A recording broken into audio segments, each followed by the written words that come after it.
All right. Good afternoon, everyone. For today, we'll be having our second experimentation.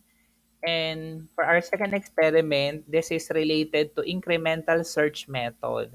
So here's our program specification. These are the things that you need to accomplish within the day or up until next week. So you have to solve the given system of linear equations using the incremental search method. So, yung nakikita natin dun sa left side, ito yung output ng C code na na-produce natin. And then, nakita natin yung root. The root found in the interval is 0.98 and 1.02. And then, yung nasa right side naman, that is the MATLAB script version of the C code. Still, the output naman is 0.98 and 1.0150. So, konting difference lang. Ang difference lang naman is on the floating point. So, ito yung ipoproduce natin na output.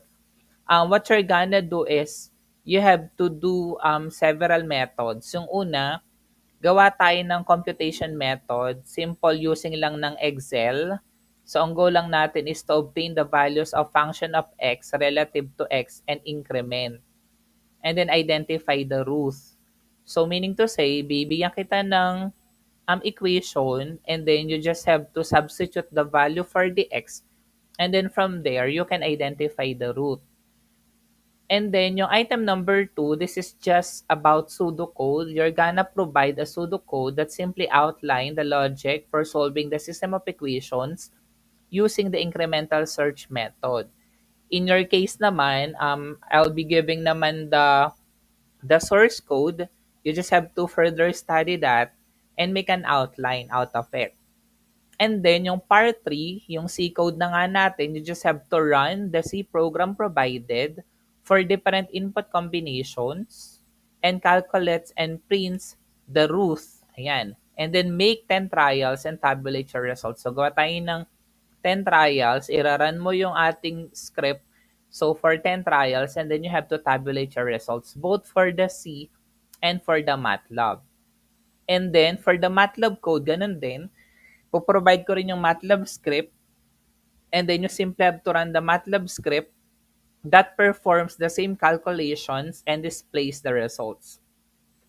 So, gawa ka rin ng 10 trials and then tabulate your results. So, yun yung kailangan nating gawin for this experiment. As per the theory, so ano po ba yung incremental search method?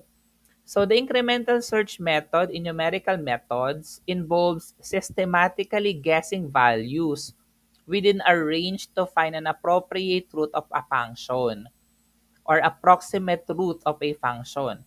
Starting with that initial guess, the method increments the value and checks for a change in the sign of the function. This process continues until a root is found or the specified range is exhausted. While simple, it may not always converge and depends on a good initial guess. So example, we have this function of x is equals to x cubed minus 6x squared plus 11x minus 6. Kapag nirun po natin ito using the script, following the theory behind incremental search method, yung ma-obtain po natin na roots within the interval 0 and then 3. So starting with that initial guess of x is equal to 0, mag-increment ka by 0.5 until we find a change in the sign of the function, then that is the root. Yan. So, in order for us to understand, nag-provide ako ng C code for our incremental search method. Ayan. So, this is our C code for that. Ito. Here's our incremental search method for the C language.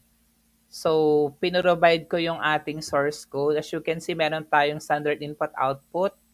And then, meron ding math.h. So, we have function func, naka-declare last data type double. And then, ito yung i-return niya. Basically, this is the function that we are trying to solve. And then, ito na yung ating function for the incremental search. Ayan. Then, ito yung part na nag-loop tayo. And chinek natin yung change in sign to determine the root found in the interval na naka 2 decimal places. And then kapag wala siyang nakitang root, ipiprint niya na walang root na nakita dun sa specified interval. And then of course, sa ating main body, dito nakalagay yung ating inputs. So meron tayong inputs na lower, upper, and then increment. And then yung ating inputs, yan. So ilalagay natin siya dito sa ating function na incremental search. Ipaparameter pass niya yan dito. And then the values here will be processed in the incremental search function. And then i-return niya uli yung value natin papunta dun sa ating main function. So ganun yung ginagawa ng ating source code. Kung titingnan mo yung pseudocode outline ng steps performed by the C code, of course, kung gagawin natin siya ng flowchart, meron tayong start, and then meron tayong input parameter. So we gather input values for the lower limit, lower, upper limit, upper, and increment, increment. And then we initialize the values, diba? So we set initial values x is equal to lower, and then we print the header to represent the table header. We loop, start a loop from x is equal to lower to x is less than or equal to upper with increment. Then calculate function value, so that will compute for the result is equals to func s, or func x rather. And then we print the values of x and result in the table. Then we check the sign change, check if the result times func quantity x plus increment is less than 0. If true, then print the root interval, then exit the loop. Then increment x by increment variable, then we end the loop. Then again, as I have said, kapag walang root na nakita, so ipiprint niya no root found in the specified interval. Kapag meron, syempre ibibigay niya yung nakita niyang root. Then end na po yung ating sequence. So if we will run this, execute natin, compile and run. So ito yung output na mapoproduce niya. So sabi ko nga kanina, from the given function, ayan, isa-substitute niya yung values ng x from 0, kasi yun yung lower, yun yung start, 0 up to 3. Yung upper kasi natin ay 3 for every interval of 0.5. Then as you do the substitution, mapoproduce na natin yung value ng function of x. So when you substitute, the value of x is equal to 0 is negative 6, then negative 1.88, then 0.38, 0, negative 0.38, then 0. So dito, sinabi dito na walang root na nakita in the specified interval. So in order for you to produce the root, kailangan tayo mag-change doon sa ating combinations. Kaya nag-create ako dito ng incremental dash search 2. There are different ways on how you further optimize the input para ma-produce po natin yung root. Ang ginawa natin dito, as you can see, yung lower natin dito ay 0 at saka 3. And then dito, yung increment ang binago natin. Still the same, 0, 3. Niliitan natin yung increment. Ginawa natin 0.035. Of course, sabi ko kanina, you have to do some trial and error, di ba? This is my example. Tinaray ko yung 0.035. When you execute, compile and run again, ayan. So, ilalagay uli niya yung mga values relative to interval. So, 0.00 to 0.004 hanggang 0.98. And then, nakita niya yung root natin in the interval 0.98 and 1.02. So, ganitong output yung kailangan mong ma-produce reference dun sa changes natin. In our case, you just have to change the increment para ma-produce natin yung root. So, you have to do that for 10 trials as mentioned in the instruction earlier. Ngayon, tingnan naman natin yung version natin on the MATLAB script. So, similarly, dun sa MATLAB script natin, ganun meron ulit tayong incremental search.m. This is basically for the function incremental search and for the function of the equation that we are trying to solve, the system of linear equation. And then, andito yung main script natin. Dun sa main script.m natin, dito natin nilalagay yung input natin. So, same concept lang din, di ba? Ito yung inputs natin kanina, 0, 3, then 0.5.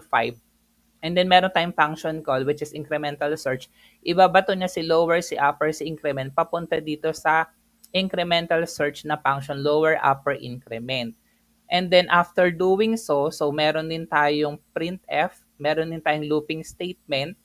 I-mention niya kung may nakita siyang root, then specify kung saang interval. Dito ang ginamit ko lang ay 4 decimal places. And then i-mention niya rin kung wala siyang nakitang root. Ayan. So yung ating script defines a MATLAB function called incremental search and another function called func.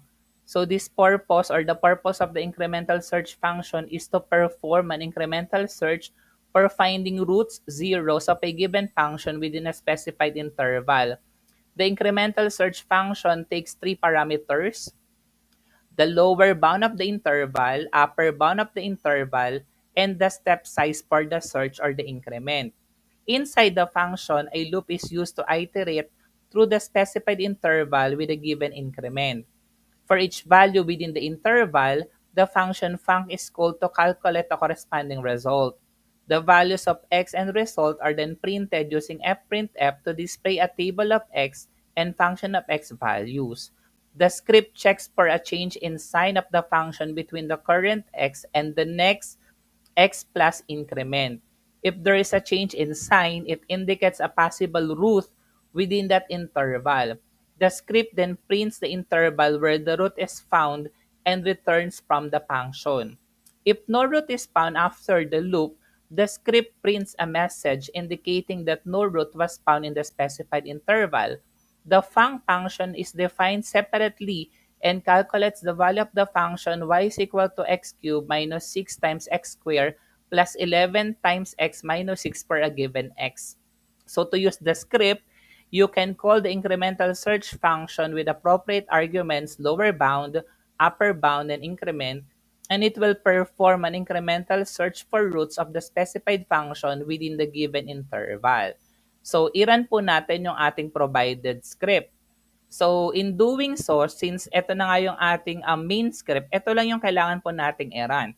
Then, if you would like to clear yung ating base workspace, type mo yung clear, then CLC kapag gusto nating i-clear yung ating command window. And then when you run, ayan, similar to what we have obtained earlier, pinuruduce naman niya yung values ni x at saka ni function of x by directly substitution. Yun yung gagawin nyo doon sa Excel, sa substitute nyo. Then, minention nyo dito na walang root na nahanap doon sa specified interval. Dito naman, same code pa rin naman to. I just change here the increment. So, in-adjust ko yung increment for better precision and I use 0.035.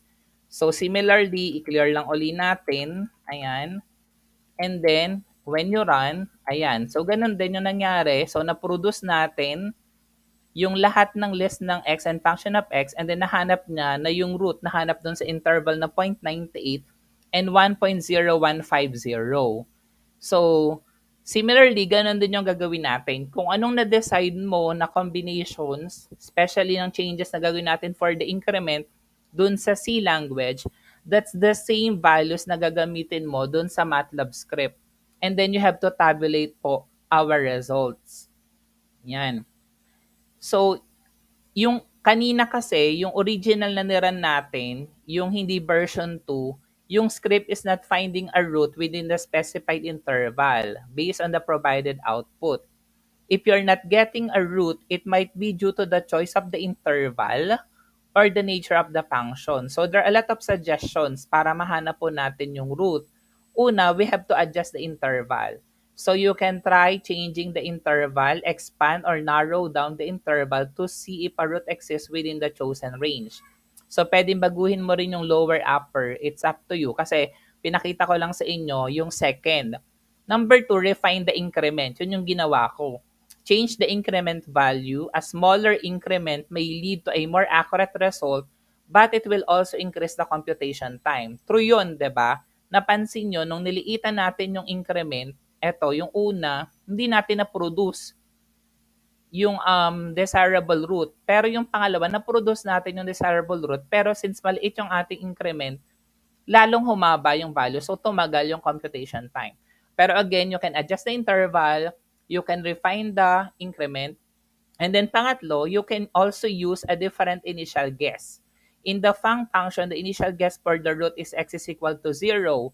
So you can also try different initial guesses to see if they lead to a root. So if you would like to further edit yung ating code, pwede naman po. Pero ang nire-require ko lang sa inyo for now is at least yung adjusting the interval and or refining the increment. And then also check the function. Ensure that the function of x is equal to x cubed minus 6x squared plus 11x minus 6 indeed has a root in the specified interval. So you can graph the function or analyze it algebraically. Kaya nga sabi ko, aside from running the C code, aside from plotting that in the MATLAB script, pwede naman magkaroon din tayo ng manual calculations for us to counter-check the results. And then, this is for incremental search method. Of course, yung mga susunod nating experimentations, makikita mo dun, mas madali nating mahanap yung root kasi ibang method na yung gagamitin natin like the bisection method or the Raphson-Newton method. Alright, so again, ang kailangan po nating gawin for now is mag-compute ka using Excel to obtain the values of function of x relative to x and then increment, then identify the rules. So kung ang gagawin mong trials dito sa C-code ay 10, ganun din sa MATLAB. So I suggest 10 din yung gawin natin sa Excel. Then since pinrovide ko na yung pseudocode, so pwedeng gawa natin siya ng flowchart for you to explain kung ano ba yung ginagawa ng MATLAB script at saka ng ating C-code. And then yung number 3 nga natin, mag-trial and error ka lang. You can change the interval, you can change the increment value, then try to check the results, observe the differences, and then record your observations. Alright. And then, if you would like to add further dun sa theory, pwede naman po. Yung code as is yan, andito rin yung mga explanations that I have mentioned earlier as I explained, and then of course, provide the necessary conclusion. Alright.